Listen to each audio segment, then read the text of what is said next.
Hey everybody, welcome to this Caregiver Coffee. My name is Matthew Estrad. I'm a gerontologist in St. Tammany Parish and just really excited to bring you a topic that's important to not just older adults, but everybody, and it's hydration. So in this video, we're going to talk about why hydration is important. We're going to talk about what are signs of dehydration. We'll cover tips on how to stay hydrated ourselves, but especially if we're taking care of someone, even if they are experiencing dementia. So I hope that you'll stick around for this whole video and just really get a lot of good things out of this, and that it not be entertainment or just something that's interesting, but something that you will take action on. So let's get started. First, we are going to want to give a little spiel on the caregiver support group that I've been facilitating since 2015. So we've been doing this for over 10 years, thanks to the generosity of and sponsorship of the Council on Aging in St. Tammany. We meet 4 to 5 times a month. So and it's always, well, it's typically a Tuesday evening, unless there's a holiday or conflict. Of course, Mardi Gras happens on a Tuesday. We move that one to Thursday. So we try to never cancel, but only postpone if there's a conflict. And basically, the months will follow this, like sort of like this routine. The first Tuesday of the month, we meet in person at 6 p.m. to 7:30 p.m. at the Slidell Activity Center on Cousin Street in Slidell. The second Tuesday of the month, we meet on Zoom. I had to think about that for a moment. So we meet virtually using the Zoom platform, and many of y'all have used that, I think, for work or to keep in touch with loved ones. But we meet where we can see each other. But unless you wanted to just call in, you can actually use a landline phone if you wanted to call in and kind of treat it like an audio conference. We wouldn't be able to see you and vice versa. But if that works for you, we certainly want you to try that. Other options are your computer, of course, with a camera. You can join us with your smartphone using the Zoom app. You can even use your iPad or tablet with the Zoom app. So we hope that you'll try, any of these modalities if you're interested in the virtual option. And certainly there are benefits to being in person, but there are also some benefits to being virtual too, especially if you have a challenge in leaving your loved one at home, the one you're taking care of. Back to the routine each month. So on the third Tuesday of the month, we are in person. However, we're at the Covington Senior Activity Center off of Highway 190 in Covington. And then the fourth Tuesday, and then sometimes we meet on a fifth Tuesday if there is one and we get approval. That's back on virtual. So we got virtual, in person, virtual. So there's many ways, many opportunities, I should say, to join us in different modalities depending on what you are interested in. And we try to make it super easy to join us. Each of those Tuesdays, we go from 6 p.m. to 7:30 p.m. Stay the whole time, or stay an hour, or stay 30 minutes. Also, you can drop by. You don't have to tell us that you're coming, and if you miss, you don't have to tell us why you're not there.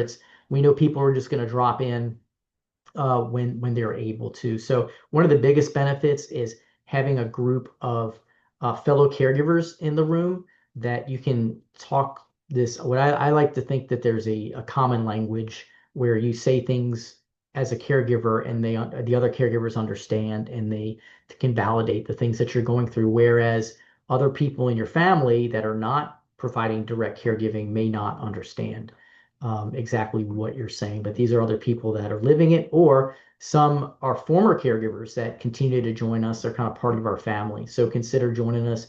If you can't make Tuesday evenings, let me know, and I'd be happy to help you find another caregiver support group in the greater New Orleans area, either virtual or in person. So, all right, with that commercial complete, we're going to get into this really important topic of hydration. Now, as we go through these, of course, you're thinking about them as a caregiver, but I also want you to think about your own hydration and some of these tips.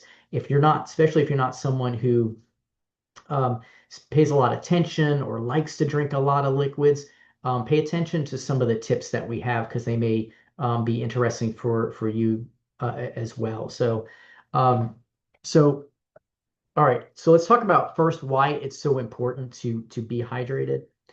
Well, as we age, the sensation of thirst diminishes, and it's the hours could go by and you not feel thirsty, and it's just a part of aging for many of us. So that's going to decrease, and so you may not feel that thirst trigger of, oh, I better get something to drink, especially if you get distracted or if you're engaged in a project. As we age, our kidneys become less efficient, increasing fluid loss. And many medications that we take may increase our risk of dehydration, which dry us out.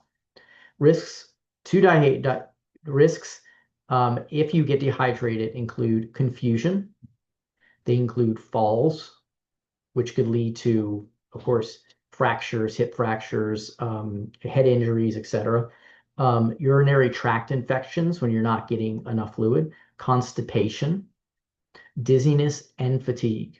So keeping all of these in mind, these are things, of course, we want to avoid. These are things we might see in our loved ones, and it may be something as simple as hydration. And not that it's not complex to get someone to drink when they don't want to, but this is potentially if we find that it is hydration is the issue, maybe causing some of these things.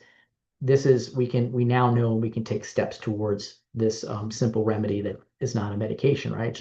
It's liquid.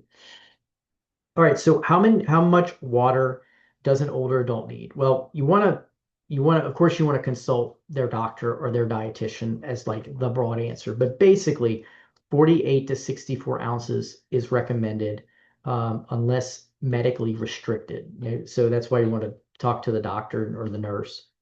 Fluids, you want to make sure that you know this. Fluids are not just, water that you have in your water bottle. They include milk, they include herbal tea, broth, soup, okay, yogurt, fruits, and vegetables. So there's lots of things that we might not consider to be a liquid because we're just thinking about water, but all of these things that I just mentioned are part of that. And in Louisiana here, of course, the heat can get really bad, and it could cause us to have more needs. So if we're spending more time outside, if we're doing things rigorously outside, if we're exercising, we are going to have to we want to increase our fluid intake.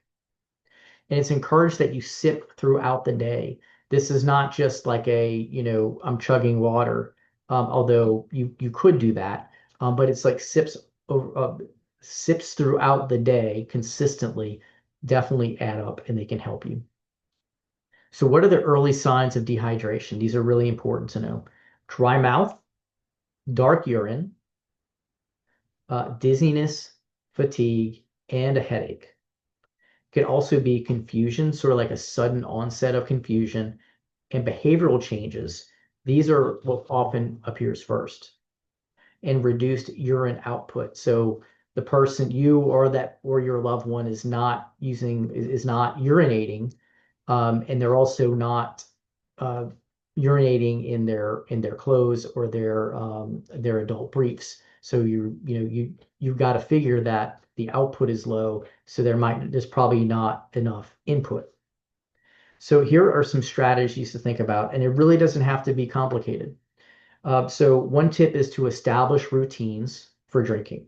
So when you wake up in the morning, you're drinking 6 ounces of water, 8 ounces of water, something like that. Um, I haven't read this, but it might be better. I think I personally drink water before I have coffee or tea, just because I know that those other liquids are going to provide liquid, but I just want to, get some pure water in me. So, but that's just a preference. So establish times throughout the day when you're drinking. So first thing when you wake up, many of us are thirsty. We've sort of been fasting, right? We haven't been eating or drinking during our sleep. So that's probably a really good time to start. Use lightweight bottles that are within reach. So this actually can get kind of heavy. So this would not be for everybody. Of course, they get bigger. Some people have metal ones. Some people have big jugs because they're like, okay, I'm going to drink this whole gallon today. And it visually it makes sense, and it's kind of motivating because you kind of see it going down, but it might be difficult to actually carry and hold. So using lightweight bottles within reach doesn't do any good if it's far to reach, if you have to get up, because that's more things you need to do. Offer warm or room temperature drinks if that is preferred. And also you want to think about if there's been any dental work, if there's any kind of, or is there any, if there's any kind of tooth sensitivity, something that is cold that might be refreshing for you and me might actually be painful. So you want to kind of look for signs where a liquid might be harmful, either too hot or too cold for that. Consider adding flavor with citrus or herbs. Provide hydrating snacks like berries or soups throughout the day. And again, you'll be able to in your notebook, because everybody's going to get a notebook, and in the index or table of contents in the front, you're going to have hydration.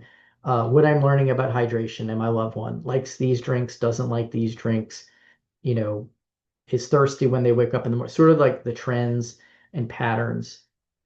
Um, so let's shift over to hydration and dementia. People with dementia may especially forget, like we might forget to drink, we might be getting engrossed in a project or a task and we kind of forget about it. But especially someone who's living with dementia may forget, and they might even resist drinking. So you want to offer liquids every 1 to 2 hours. You want to use visual cues like clear or bright cups so it catches their attention. And I think we talked about this in videos in the past, but you want to have be in their field of vision. Their field of vision as they develop dementia is going to get smaller. So they may only see, a 12-inch radius. So if that drink is, say, right here, it's not in their field of vision. So here, now it's in the field of vision, or somewhere like right here. So think about that when we want to keep it in front of them and have that awareness. Pair drinks with snacks. You can even get a salty snack if that's okay. If salt is okay for someone, that could possibly trigger some thirst, is some thirst. um, following swallowing guidelines from a speech therapist if they've given those to you, or even looking into what those tips might be. Watch for behavior changes that may signal dehydration, especially when they have dementia, because you just have to sometimes read the clues and figure out what's going on, whereas they may not tell you. And remember, this is like a sudden onset. They start acting strange. I think a lot of people are thinking, oh, well, sudden onset of change of behavior, and we're thinking, um, UTI, which it certainly could be, but it could be constipation. It could be like the topic we're talking about right now, dehydration. So be aware of those things. So just remember, hydration does not need to be complicated. You do have to stay on top of it. And just like anything, it might take a while as you start enacting some of these ideas, that we talked about. You're going to learn from that. And once you're past the learning curve, it's going to become easier for you to get them to drink, to figure out what the patterns are, what they like, how often they have urinary output, how amenable they are, how friendly they are to the idea of drinks, and which drinks those are. So it's just a matter of getting started, like many tasks, and just learning from it, and it gets easier and easier each time until, of course, there's a change, right? As caregivers, we know that change is constant, so we do have to be on our toes, but it should become easier with time. Please let Coast know in the comments about which strategies have worked for you, which ones maybe didn't work, but we're mostly interested in what has worked for you. And know that some things that worked for other people may not work for you because your loved one is unique. You are unique, and we all kind of have our own, different preferences. So I wish you luck with keeping yourself and your loved one hydrated as you enact some of these strategies. Thanks for being here, and I look forward to being on your screen in the near future. Take care.